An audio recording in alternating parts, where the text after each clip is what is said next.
accepted an assistant professorship at University of Pennsylvania at the suggestion of Susan P. Wharton. He was there to conduct a study of the city's black community of Philadelphia, which many white critics held responsible for a rise in crime and disorder. The people behind the study wanted to prove that Philly was going to the dogs because of the blacks, and of course, Du Bois had his own agenda. He felt that a Negro problem needed a systematic investigation and intelligent understanding, and the world was looking and thinking about race wrong. The research project was called the Philadelphia Negro, and despite his title, Philadelphia Negro was a bit smaller than the Philadelphia seems to imply. It was really a neighborhood study focusing on Central 7th Ward, a site in the city's oldest African-American community dating back to the colonial era. 7th Ward, by the time of the study, had roughly about 1,700 blacks, or about 1/4 of Philadelphia's 40,000 African Americans. For 2 years, Du Bois and his wife lived in the heart of Philadelphia's 7th Ward within the poor quarter surrounding a college settlement on St. Mary Street. The Philadelphia Negro marked the first study of America's empirical sociology and represented Du Bois's quest to expose racism as a problem of ignorance. Du Bois personally interviewed several thousand residents, and his study documented the living conditions of poor African Americans enduring dilapidated housing, inadequate health care, disease, and violence. His findings revealed a heterogeneous community, a portion of which affirmed the reality of poverty, crime, and illiteracy. Addressing this imbalance, Du Bois emphasized socioeconomic and historical causes, notably the exclusion of blacks from the city's premier industrial jobs, single-family homes, and the formidable legacy of slavery and the checkered past of race relations. Du Bois contended that crime and poverty in the black community were manifestations of institutionalized and structural racism. While his sponsors had hoped that his analysis would justify sweeping reforms in the black community, Du Bois meanwhile preferred to demonstrate that blacks possess their own internal structural class and should not be judged solely on the lowest rung in the black community. The imagined Negro problem, as he argued, was not one problem, but rather a myriad of social issues having to do less with monolithic black social pathology than whites with enforcement of racial discrimination and provisional unequal opportunity. Chapter 8, by way of conclusion. The social revolution cannot draw its poetry from the past, but only from the future. It cannot begin with itself before it has stripped itself of all its superstitions concerning the past. Earlier revolutions relied on memories out of world history in order to drug themselves against their own content. In order to find their own content, the revolutions of the 19th century have to let the dead bury the dead. Before the expressions exceed the content, now the content exceeds the expression. And that's a quote by Karl Marx. I can already see the faces of all those who will ask me to be precise on this or that point, to denounce this or that mode of conduct. It is obvious, and I will never weary of repeating this, that the quest for disalienation by a doctor of medicine born in Guadeloupe can be understood only by recognizing motivations basically different from those of the Negro laborer building the port facilities in Abidjan. In the first case, the alienation is of an almost intellectual character, insofar as he conceives of European culture as a means of stripping himself of his race. He becomes alienated.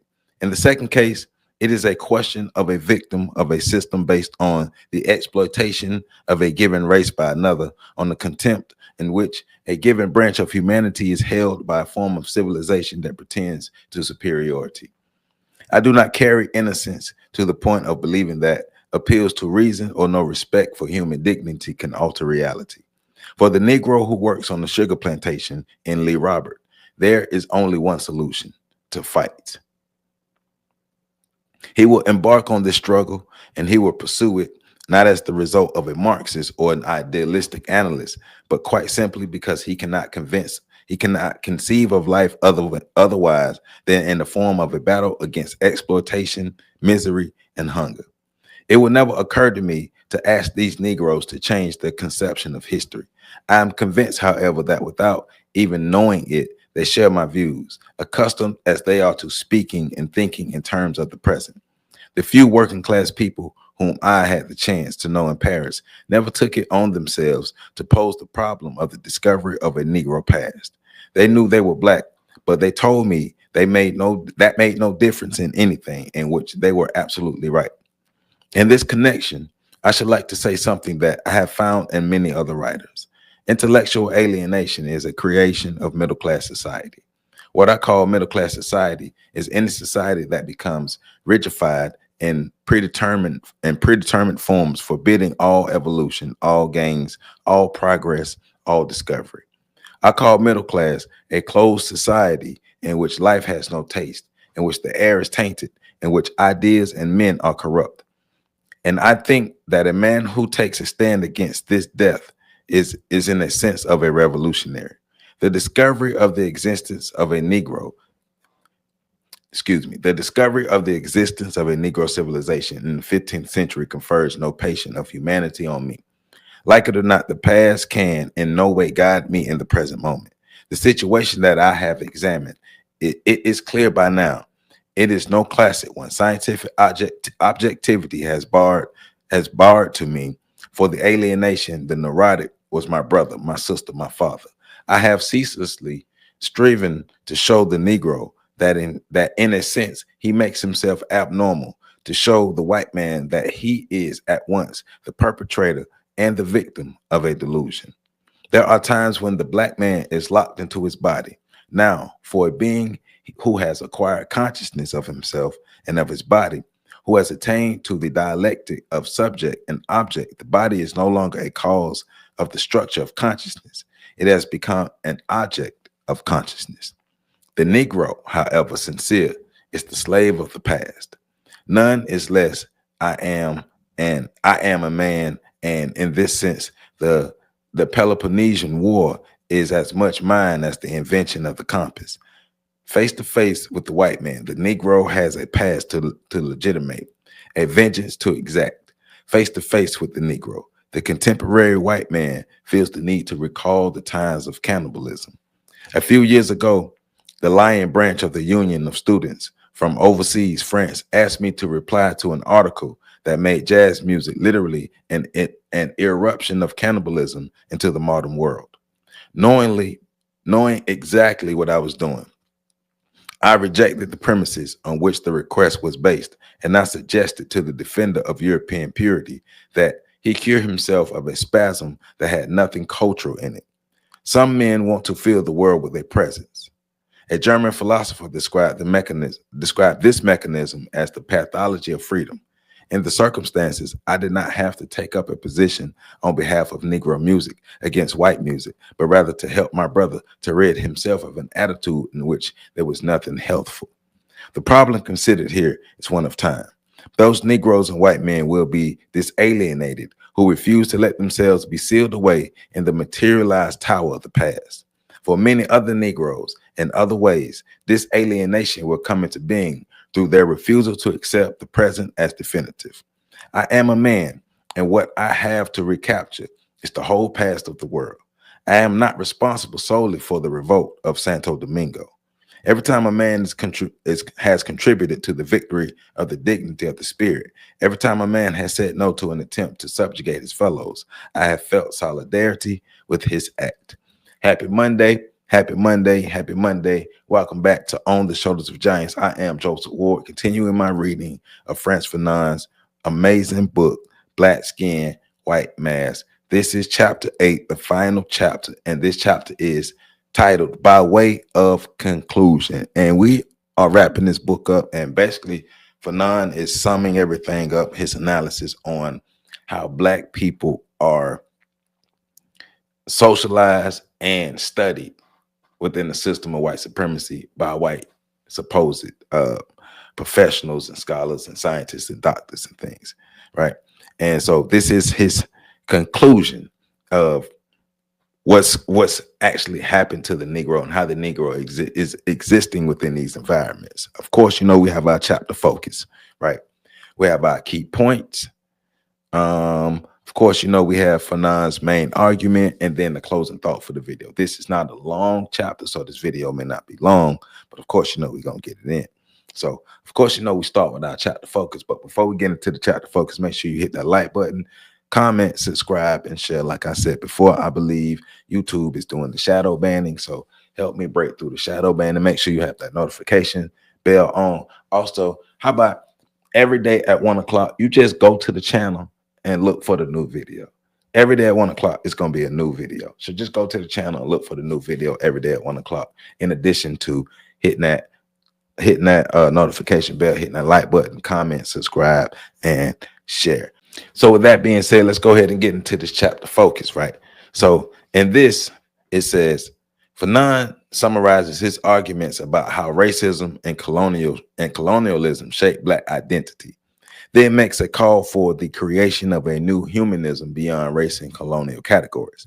He refuses both assimilation into whiteness and the confinement of blackness into stereotypes, demanding instead a liberation of human identity itself. And what that is Black people around the world being able to self-actualize.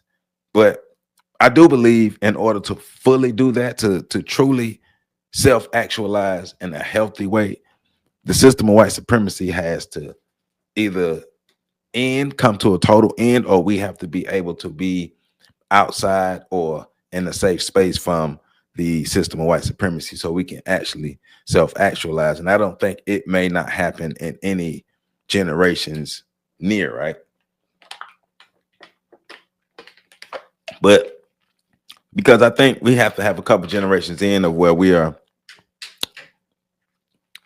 freed our minds, like people who don't have the colonial chains on their minds, right?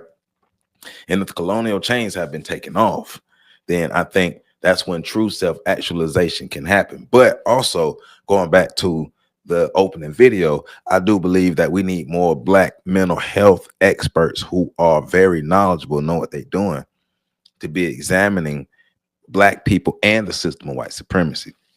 I don't believe you can accurately examine the mental, physical, psychological, and emotional health of Black people outside of the system of white supremacy, outside of the environment that they exist in, because these things have great impact on the shaping of the personality of the person. And these are things that I'm learning as more and more as we read these books and I'm matriculating my life, right? How, nature and nurture both are needed, and how both truly affect the psyche and the behavior of a human being and how they see the world, how they view the world, right? But also taking into account when we say nature and we say nurture. Nature is the environment. So what environment am I in? And nurturer, who's raising me in these environments? It's all of that matters, especially when we're talking about breaking the chains, being able to self-identify, being able to self-actualize outside of the system of white supremacy. There's no effects of it, or we're not being influenced by the system of white supremacy, right? We don't have the white gaze anymore. We're looking at it through our own lens. That's what we're getting into today, right? But of course, right now, we have to be able to look at it in terms of building up to the self-actualization, but we still have to lay down the framework to be able to look at ourselves truly as who we are outside the system of white supremacy. So the key points are rejection of victimhood and essentialism, the need to go beyond colonial categories, freedom as self-creation, critique of white supremacy and racist science, rejection of assimilation, the call for new humanism, and existential responsibility. And so those are our key points that we're going to hit when we're reading, while we're reading. And of course, let's go ahead and get into our first key point, which is the rejection of victimhood and essentialism, right? And so first bullet point in this is Fanon refuses to see black people as eternal victims or as biologically predetermined by race, right? And so that's what he's talking about by breaking free from the confines, right? We're not going to assimilate into white culture, but we're not going to be these stereotypes either. Because think about it, right now, it seems like that's the only way you can go. You either gonna assimilate into white culture, you're either gonna tap dance, or you're gonna be, or you're gonna I guess embrace the Negro mindset, right? Because that seems like what it is. Like you either gonna tap dance for the white man, or you gonna tap dance in the Negro mindset. But even the tap dancing for the Negro mindset, it's still tap dancing for the white man. It seems like it's a rejection of whiteness, but it's not. It's actually giving whiteness a helping hand, helping to further cement the pillars of white supremacy into the sand. That's what it's really doing. But Fanon is saying, don't embrace the stereotypes and don't assimilate. Create your own identity. He rejects both white supremacist myths of black inferiority and romanticized notions of inherent blackness, because those ideas have to be put in place for whiteness to reign as long as it has as superior over blackness. So the idea of whiteness being superior over blackness. Blackness has to be something thought of as inherent inferior, and it's inherently inferior. We are born to be on the bottom. We were born to be an underclass. We were born to be slaves. That's how you justify slavery. The idea of black people were born to be slaves, right? The third bullet point is, for Fanon, identity is not fixed. It's something that must be constructed freely in liberation. And I agree, because that's how you get all the mental health issues and ailments that come with being constructed, being engineered by another group of people. When you're engineered by another group of people, you're not going to be healthy. Like Neely Fuller said, we're supposed to be insane. We were socially engineered to be insane. I keep telling you, the Negro, the NIGGA, is white America's greatest creation. It's the greatest thing that it created. And as far as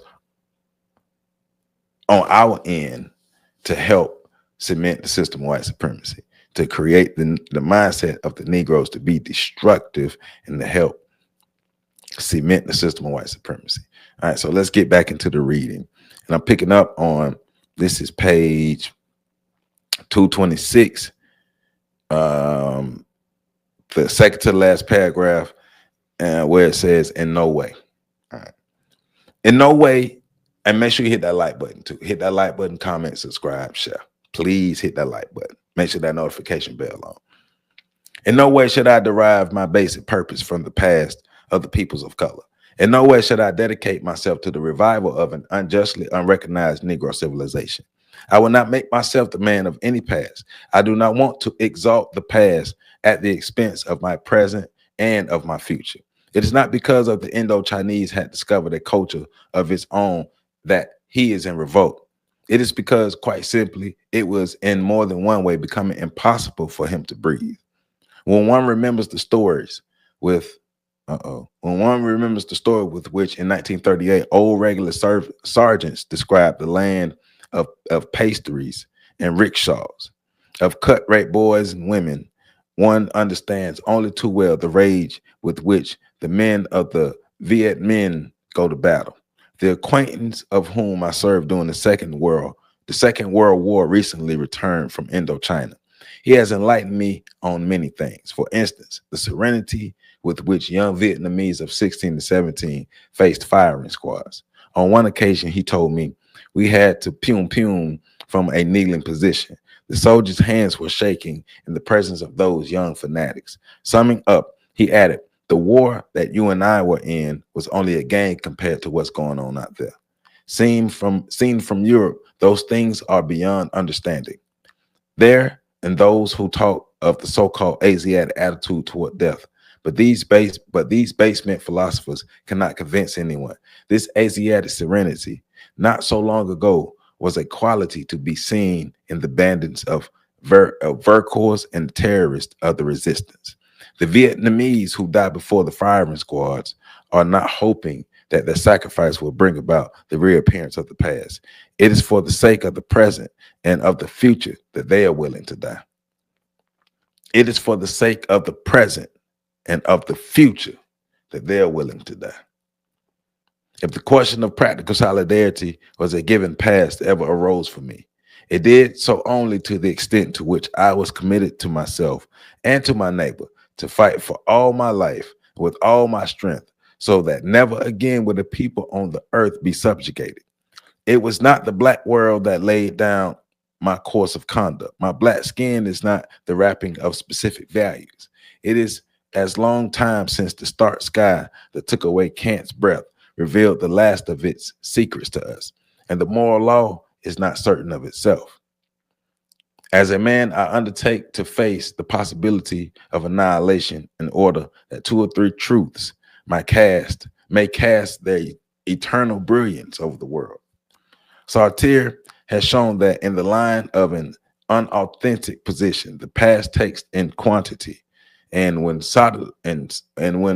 solidly constructed, informs the individual. He is the past in a change value. But two, I can recapture my past, validate it or condemn it through my successive choices. The black man wants to be like the white man. For the black man, there is only one destiny, and it is white.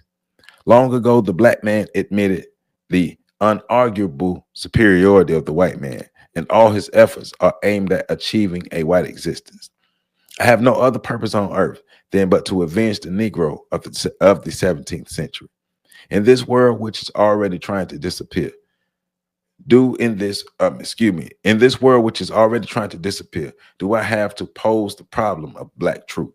Do I have to be limited to the justification of a facial confirmation? Do I have to be limited to the justification of a facial confirmation? I, as a man of color, do not have the right to seek to know in what respect my race is superior or inferior to another race. I, as a man of color, do not have the right to hope that in the white man there will be a crystallization of guilt toward the past of my race. I have neither the right nor the duty to claim reparations for the domestication of my ancestors. There is no Negro mission. There is no white burden. I find myself suddenly in a world which things do evil, a world in which I am summoned into battle, a world in which it is always a question of annihilation or triumph. I find myself, a man in the world where words wrap themselves in silence, and in a world where the other endlessly hardens himself. No, I do not have the right to go and cry out my hatred at the white man. I do not have the duty to murmur my gratitude to the white man. My life is caught in the lasso of existence. My freedom turns me back, and my freedom turns me back on myself. No, I do not have the right to be the Negro. I do not have the duty to be this or that. If the white man challenges my humanity, I will impose my whole weight as a man on his life and show him that I am not that show good eating that he persists in imagining. I find myself suddenly in the world, and I recognize that I have one right alone, that of demanding human behavior from the other. One duty alone, that of not renouncing my freedom through my choices. I have no wish to be the victim of the fraud of a black world. My life should not be devoted to drawing up the balance of sheet of Negro values. There is no white world. There is no white ethic any more than there is a white intelligence. There is in every part of the world men who search. I am not a prisoner of history. I should not seek there for a meaning of my destiny. I should constantly remind myself that the real leap consists in introducing invention into existence. In the world through which I travel, I am endlessly creating myself. I'm a part of being to the degree that I go beyond it. And through a private problem, we see the outline of the problem in action, placed in this world in a situation embarked as Pascal would have it. I'm going to gather weapons. I'm going to ask the contemporary white man to answer for the slave ships of the 17th century. I'm going to try by every possible means to cause guilt to be born in minds. All right. Now, let's get to another one of these key points.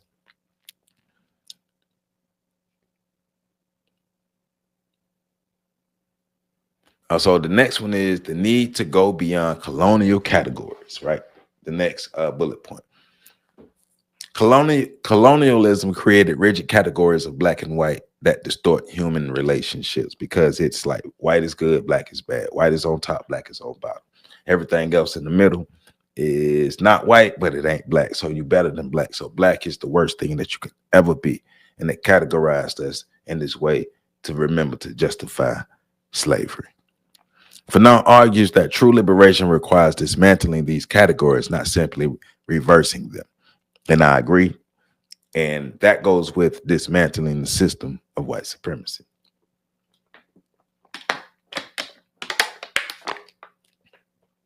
The categories will disappear when the system of white supremacy disappears. And when the mindsets that carry on the system of white supremacy disappear, that's when the categories will disappear. They have to be dismantled. It has to be broken. He insists the Negro is not any more than the white man, meaning these racial categories are products of oppression and should not define the future. One of the problems for us nowadays is we embrace these categories. We embrace the stereotypes. We embrace the Negro mindset. We embrace the debauchery. And that will take us further away from liberating our minds and more into embracing the stereotypes, which keeps us entrapped into the system of white supremacy, into the categories, into this permanent underclass that we've put ourselves in. So, yeah. More anguish in the face of the massiveness of the past. I am a Negro, and tons of change, storms of blows, rivers of exportation flow down my shoulders. But I do not have the right to allow myself to bog down. I do not have the right to allow the slightest fragment to remain in my existence. I do not have the right to allow myself to be mired in what the past has determined. I am not the slave of the slavery that dehumanized my ancestors. Too many colored intellectuals, European culture has a quality of exteriority. What is more in human relationships? The Negro may feel himself a stranger to the Western world, not wanting to live the part of a poor relative or an adopted son of a bastard child. Shall he feverishly seek to discover a Negro civilization? Let us be clearly understood. I'm convinced that it would be of the greatest interest to be able to have contact with the Negro literature or architecture of the 3rd century before Christ. I should be very happy to know that a correspondence had flourished between some Negro philosopher and Plato. But I can absolutely not see how this fact would change anything in the lives of the 8-year-old children who labor in the cane fields of Martinique or Guadeloupe. No attempt must be made to encase man, for it is his destiny to be set free. The body of history does not determine a single one of my actions. I am my own foundation, and it is by going beyond the historical instrumental hypothesis that I will initiate the cycle of my freedom. The disaster of the man of color lies in the fact that he was enslaved. The disaster of the inhumanity of the white man lie in the fact that somewhere he has killed the man. And even today they subsist to organize this dehumanization rationally. But I, as a man of color, to the extent that it becomes possible for me to exist absolutely, do not have the right to lock myself into a world of retroactive reparations. I, the man of color, want only this: the tool never possessed the man, that the enslavement of man by man cease forever, that is, of one by another, that it be possible for me to discover and to love man wherever he may be. The Negro is not any more than the white man. Both must turn their backs on the inhumane voices, which were those of their respective ancestors, in order that authentic communication be possible. Before it can adopt a positive voice, freedom requires an effort at this alienation. At the beginning of his life, a man is always clouded. He is drowned in contingency. The tragedy of the man is that he was once a child. It is through the effort to recapture the self and to scrutinize the self. It is through the lasting tension of their freedom that men will be able to create the ideal conditions of existence for a human world. Superiority, inferiority, why not the quite simple attempt to touch the other, to feel the other, to explain the other to myself? Was my freedom not given to me then in order to build the world for you? At the conclusion of the study, I want the world to recognize me, the open door of every consciousness. My final prayer, oh my body, make of me always a man who questions. And that, my friends, is the end of the book. We've read the whole book, Black Skin, White Mask, Mr. Frantz Fanon. So let's get to these key points. So freedom as self-creation. The Black person must reject identities imposed by colonialism, such as the inferior Negro or the exotic primitive. Instead, Fanon calls for self-definition and self-creation, the right to determine one's own existence without being trapped by the white gaze. True, independent, free self-actualization. Liberation means becoming a subject, not an object. I am free of objectification. I am free of subjugation. I'm free of domination. The next one is critique of white supremacy and racist science. Fanon critiques pseudoscientific and cultural theories that portray Black people as naturally inferior or psychologically damaged. Once again, that's what they were supposed to do. That's what they needed to do to justify their behavior of shaping the uncivilized. He shows that these are ideological tools of white supremacy, not objective truths. He urges Black people to stop measuring themselves by white standards. Rejection of assimilation is the next one, right? Fanon rejects the idea that freedom lies in assimilation into white culture. Assimilation requires the Black person to erase themselves, their history, and their culture. He insists that liberation cannot come from becoming white. It must come from affirming Black humanity in its own terms. A call for new humanism. Fanon ends with a radical humanist vision, a world where people are not judged by or limited by race. He insists on building a new future beyond colonialism and racism, where all people can exist as equals. This humanism is not abstract, but must be created through struggle, decolonization, and transformation of society. The existential responsibility is, Fanon emphasizes that Black people must take the responsibility for creating their own future. Black people must take the responsibility for creating our own future. It is our job.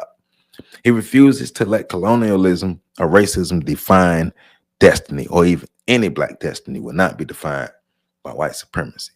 His closing line is famous. The Negro is not any more than the white man. Both must turn their backs on the inhuman voices, which were those of their respective ancestors, in order that authentic communication be possible. And we read that, right? So the conclusion is, or his main argument is, Black Skin, White Mask essentially is a call for liberation, self-creation, and rejection of colonial categories.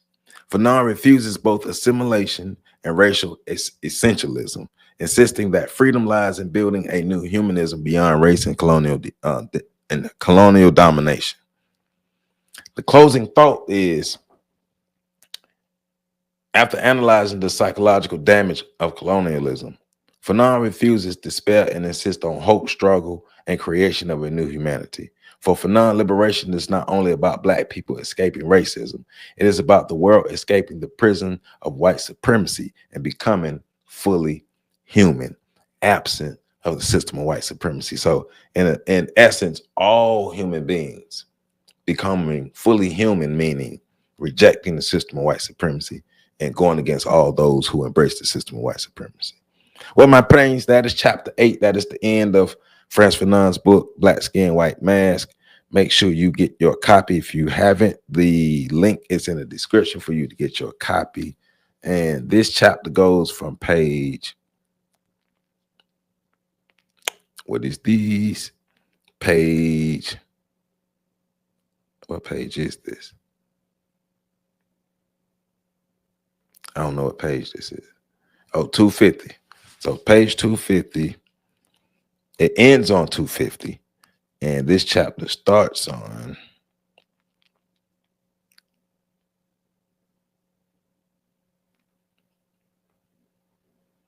223, from 223 to 250. So make sure y'all, once again, hit that like button, comment, subscribe, share. Make sure y'all continue to tune in to my lives.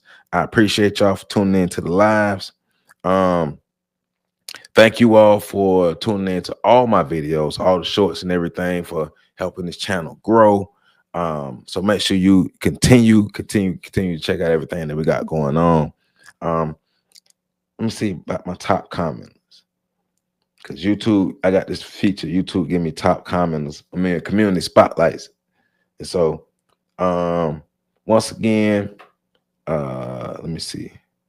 Give shouts out to, who is this?